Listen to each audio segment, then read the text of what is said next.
There is something that happened in the market, Liz, and I've honestly never heard of this omen or warning. This thing called the Hindenburg Omen. Have you heard of this? Never. Hindenburg Omen. Never.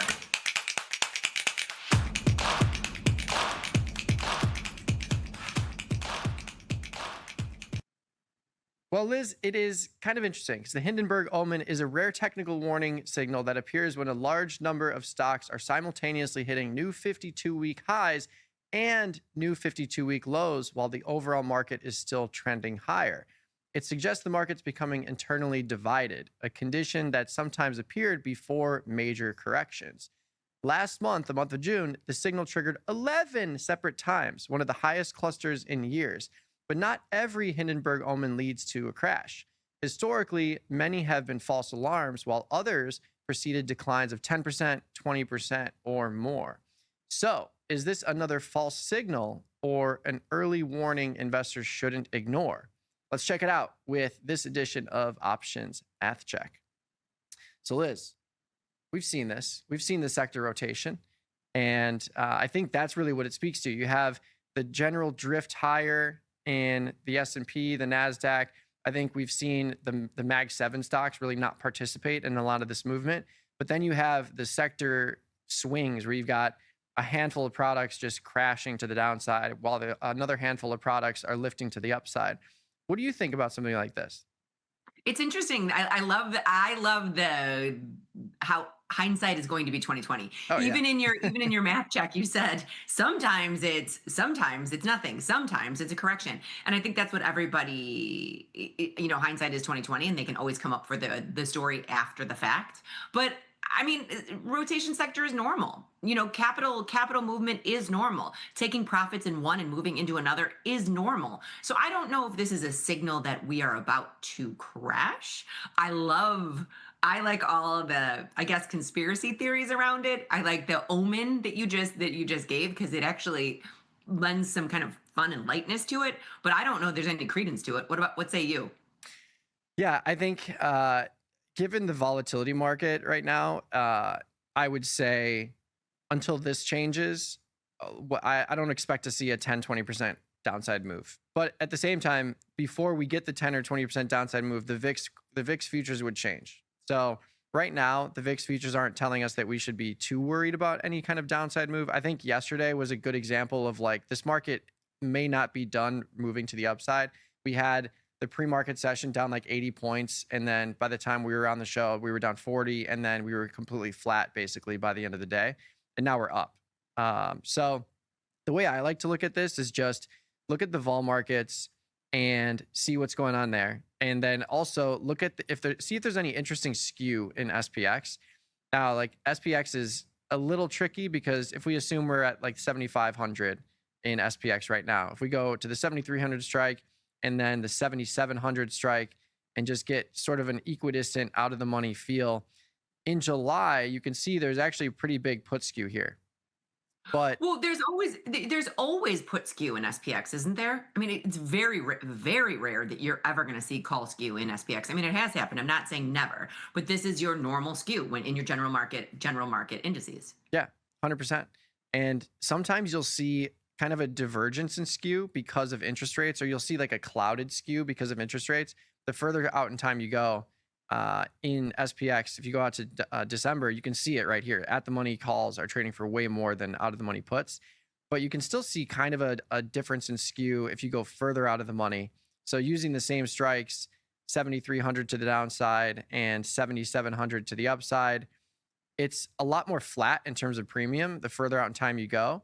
But if we were to use this as a barometer, like maybe we shouldn't go this close in the longer term cycle. Maybe we should go 1,000 points out of the money. Like, what are the actual tails telling us? The 6,500 trading for almost $9,000 with an 18% probability of being in the money, and then the 8,500 to the upside trading for $3,000 with a much lower probability. So, yeah, even with the interest rate infusion in some of the near term, kind of more at the money options in SPX, we're still seeing put skew to the downside. If you look at the Nasdaq, I think that would be probably more interesting because the Nasdaq is so concentrated with a handful of names that you'd probably see maybe a little bit more flat skew in the near Yeah, term. exactly. So the S&P 500 typically will have I mean, it's your Mac Daddy of everything. It's the reason, it's the normal skew, it's normal everything. It's what VIX is based off of. So kind of when you're looking at your volatility skew, when you were looking at VX futures all the way down, that is SPX. So I mean, you can slice it however you want to slice it. You can look at the equal distance away, or you can just look at your volatility futures, because that's what it's telling you. Those are the same trade. Nasdaq is a different story because it is so heavily weighted in certain products. And these products have had call skew. So I don't necessarily know if Nasdaq is going to have that same metric. Yeah. And looking at this, like I'm just looking at this, the furthest out of the money or the furthest out in time options expiration that still settles to the current contract.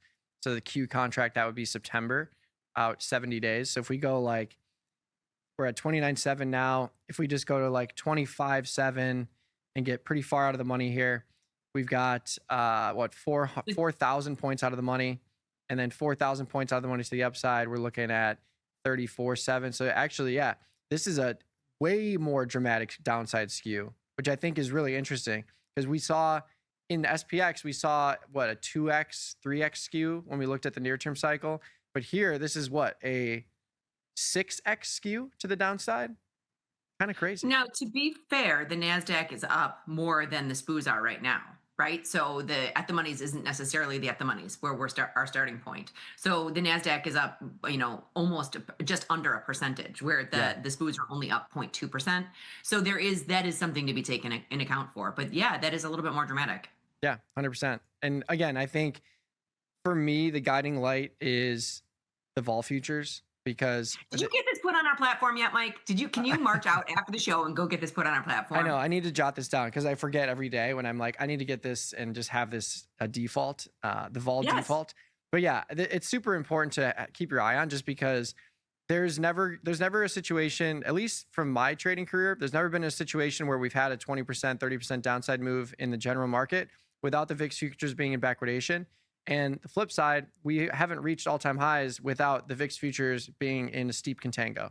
So if you use this as like, oh, the market's selling off, the way I like to use it is like, if we have a sell-off of 1-2% in the E-minis and S&P, or the E-minis and Nasdaq, and the vol futures aren't really moving or reacting as much as you might imagine in terms of the curve flattening out, like yesterday, yeah, then I want to say I ignore it. Like, I still take it for what it is, but I'm more inclined to nibble at buying the dip versus taking my hands off and being like, oh, maybe this is going to be the precursor to the next market crash. If we see a VIX futures flattening where this 18 goes up to the 18.5 or 18.8, and these back months go to 22, 23, and everything starts to flatten out, that is like the ultimate warning signal for me. And you'll see that in the VIX reaction as well. But anytime I see a VIX in the mid to low teens, I'm just like, I don't see a world where, at least right now, where the market crashes in any sort of big way. Agreed. And it's so funny, Mike, as you're talking, because we're traders. We've been trading for a very, very, very long time, but they are hand in hand, right? So you're looking at VIX futures. The VIX futures are based off the SPX and SPY. So you can slice it however you slice it. Some people will use the volatility futures. And I think this is the cleanest way. And Mike is going to go directly after this and get us this on the platform. But this is, I think, the cleanest way. Now, but some people do want to look and see for themselves the actual how the sausage is made when you're looking at the skew, like you did, going 1,000 points up and 1,000 points down. But they're all kind of telling the same story, right? 100%. Yeah. And yeah, I think it's a similar thing where, like, when you're looking at trade ideas and looking at strikes, some people use delta, some people use probability of being in the money. They're going to be similar things. I think it's just a matter of what you prefer to trade and how you prefer to approach it. But yeah, I think the more I've traded, the less I care about strike selection, because I know that things are going to go haywire. So I just get in and then figure it out from there. Don't you think it's funny? The more you trade, the less you have to worry about the details of things. Yeah. It's like, yeah, whatever, I'll put this one on. Yeah, whatever, I'll put this one on. I know. I feel like I have to disclaim, like, it's not because I'm just like doing things willy-nilly. It's just because I've realized, like, it doesn't really matter if I choose the 74.50 or 74.45 strike in SPX. Nope. Like, it's just not going to matter. It's going to be almost the same exact situation. So yeah, it's something that a weird phenomenon as you start trading more in your trading career. But you know what is interesting when you're looking at this, as long as I want to just put this disclaimer, as long as it's like a liquid product, it's a product. You got so many players in the game that to your point, it doesn't matter if you go to the 74.35, it wouldn't matter. Whatever your credit that you're comfortable with. Yeah, 100%.